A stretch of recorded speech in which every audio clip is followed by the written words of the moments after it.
ఆడుతూ పాడుతూ తిరగాల్సిన బాలిక జీవితం అంధకారంలో పడింది. చదువుల్లో ఆటల్లో ముందుండే ఆ అమ్మాయి కొందరి నిర్లక్ష్యానికి 2 చేతులు కోల్పోయింది. పాఠశాలలో ఆడుకుంటుండగా విద్యుదాఘాతం తలెత్తడంతో ఆ చిన్నారి పరిస్థితి విషమంగా మారింది.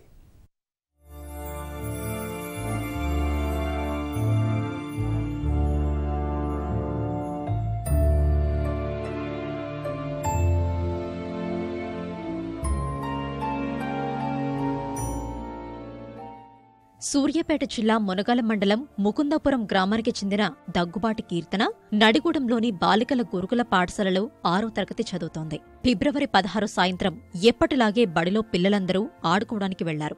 అందరితో పాటు కీర్తన కూడా వెళ్ళింది. ఆటల్లో భాగంగా కీర్తన అల్యూమినియం కడ్డీతో ఆడుతోంది. అదే ఆమె పాలిట మృత్యువుగా మారింది. పాఠశాల ఆవరణలో వేలాడుతున్న 33 kV విద్యుత్ తీగలకు ఆ కడ్డీ తగలడంతో విద్యుదాఘాతంతో చిన్నారి శరీరం 80% కాలిపోయింది. హుటాహుటిన ఖమ్మంలోని ఆస్పత్రికి తరలించినా అక్కడి వైద్యులు చేతులెత్తేశారు. చివరకు హైదరాబాద్లోని ఒక ప్రైవేట్ ఆస్పత్రికి తీసుకొచ్చారు. అక్కడా వైద్యం చేయలేకపోవడంతో DRDO అపోలో ఆస్పత్రిలో చేర్పించారు.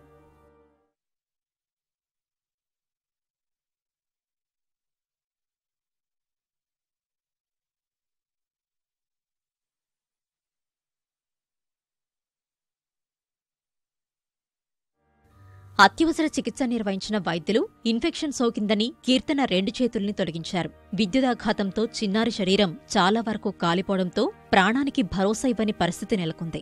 రెక్కాడితే గాని డొక్కాడని కుటుంబం కావడంతో పాఠశాల ప్రధానోపాధ్యాయుడే చిన్నారి కీర్తనకు చికిత్స చేయిస్తున్నాడు.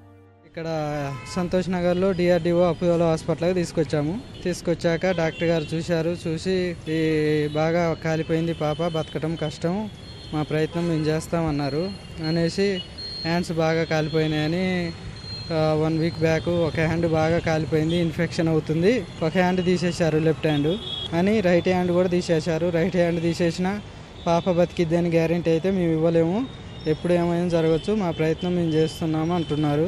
ప్రిన్సిపల్ సారే మొత్తం చూసుకుంటున్నారు సొసైటీ ద్వారా.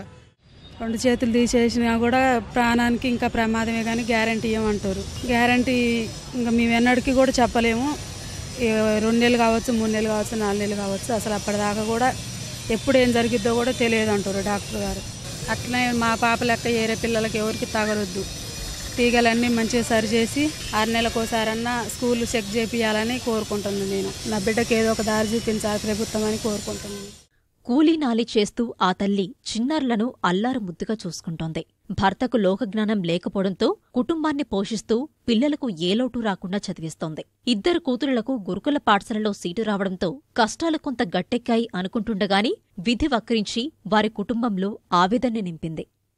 ఇలాంటి తీగలు ఉన్నప్పుడు తప్పకుండా వాటి పట్ల పిల్లలకు గైడ్ చేయడము, లేదా ఇలాంటి సందర్భంలో ఇలాంటి అవాంఛనీయ సంఘటన జరుగుతున్న ఉద్దేశంతో అక్కడ ఉన్నటువంటి పీడీలు కానీ మరి పీఈటీలు కానీ చాలా జాగ్రత్తగా పైన వైర్లు చెప్పేసి అక్కడ తగు జాగ్రత్తలు తీసుకోకుండా ఇలాంటి సంఘటన జరగడం చాలా దురదృష్టకరమైన విషయం. ఆడుతూ పాడుతూ తోటి విద్యార్థులతో కలిసి ఉన్నత విద్యను అభ్యసించాల్సిన ఆ చిన్నారి జీవితం అంధకారంలో పడింది. అధికారుల నిర్లక్ష్యం వల్ల విద్యుత్ షాక్తో 2 చేతులు కోల్పోయి ఆసుపత్రిలో చికిత్స పొందుతూ అపన్నాసం కోసం ఎదురు చూస్తుంది. కెమెరామెన్ దాస్తో జ్యోతి కిరణ్, ఈటీవీ న్యూస్, హైదరాబాద్.